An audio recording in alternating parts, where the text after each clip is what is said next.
নমস্কার বন্ধুরা, গুরু শিষ্য কোচিং ফর কম্পিটিটিভ এক্সামে স্বাগত জানাই।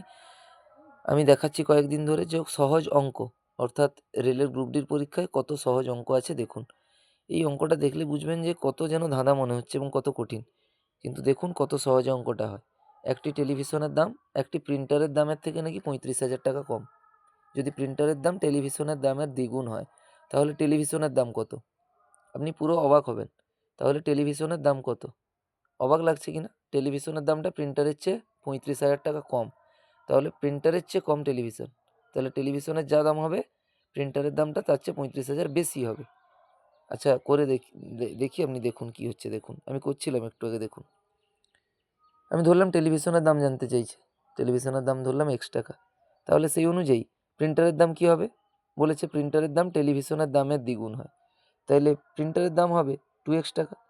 তাইলে প্রিন্টারের দাম 2x টাকা, আর সেখান থেকে যদি আমি টেলিভিশনের দাম x টাকা বাদ দিই, তাহলে ইকুয়েশন এটা হবে যে 35,000 টাকা কম। এটা আমার প্রিন্টারের দাম, এটা টেলিভিশনের দাম। কি বলেছে? এই টেলিভিশনের দামটা প্রিন্টারের থেকে 35,000 টাকা কম। আমার তো পেয়েছি। এটা আমি ধরেছিলাম কিসের? টেলিভিশনের দাম। টেলিভিশনের দাম, টেলিভিশনের দাম। এবার তার দ্বিগুণ ছিল প্রিন্টারের দাম। তো এই 2x হচ্ছে দ্বিগুণ, 2 ইন্টু এক্স, প্রিন্টারের দাম। এবার কথা অনুযায়ী ইকুয়েশন একটা আমাকে বানানো চাই। ইকুয়েশনটা কি হবে না, বলেছে প্রিন্টারের দামটা থেকে টেলিভিশনটা 35,000 কম। তাহলে প্রিন্টারের দামের থেকে টেলিভিশন যদি বাদ দেই, সেইটা হবে কত? 35,000। তাহলে প্রিন্টারের দাম আমার 2x টাকা, টেলিভিশনের দাম x টাকা। এবার সেইটা বাদ দিলে কত হবে না 35,000 টাকা। এই ইকুয়েশনটাকে আমরা সমাধান করব। কত হয় দেখুন। তাহলে 2x থেকে x বাদ দিলে কত হবে? শুধু x পড়ে থাকবে। তাহলে x সমান কত না 35,000 টাকা। x সমান 35,000 টাকা। তাহলে x কি ধরেছিলাম? টেলিভিশনের দাম। তো এখানে জানতেও চেয়েছে এই টেলিভিশনের দাম কত। তো টেলিভিশনের দাম ধরেইছিলাম প্রথমে x, আর এই x সমান 35,000 টাকা। তাহলে অতএব টেলিভিশনের দামটাও 35,000 টাকা হবে। এবার অপশান আছে কিনা? হ্যাঁ, অপশান 3 তে আছে 35,000। হাত দিয়ে দেখি তাহলে টেলিভিশনের দাম 35,000 হয় কিনা দেখুন।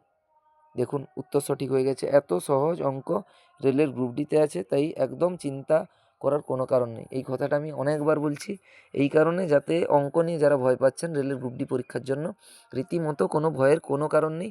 অত্যধিক সহজ অঙ্ক, মানে শুধু একটু যোগ আর বিয়োগ ছিল দেখুন অঙ্কটাতে, আর কিছুই ছিল না। তো অঙ্ক নিয়ে তাই ভয়ের কোনো কারণ নেই। তাই অবশ্যই রেলের গ্রুপ ডির জন্য এখনই প্রিপারেশান শুরু করুন, আর আমাদের এই চ্যানেলের সঙ্গে যুক্ত থাকুন। আমরা সমস্ত ভিডিও আনছি, এবার ক্লাস শুরু করেছি। তো অঙ্ক, বিজ্ঞান এবং কারেন্ট অ্যাফেয়ার্স আর রিজনিংয়ের ক্লাস অবশ্যই করছি। আজ থেকেই আমরা শুরু করেছি।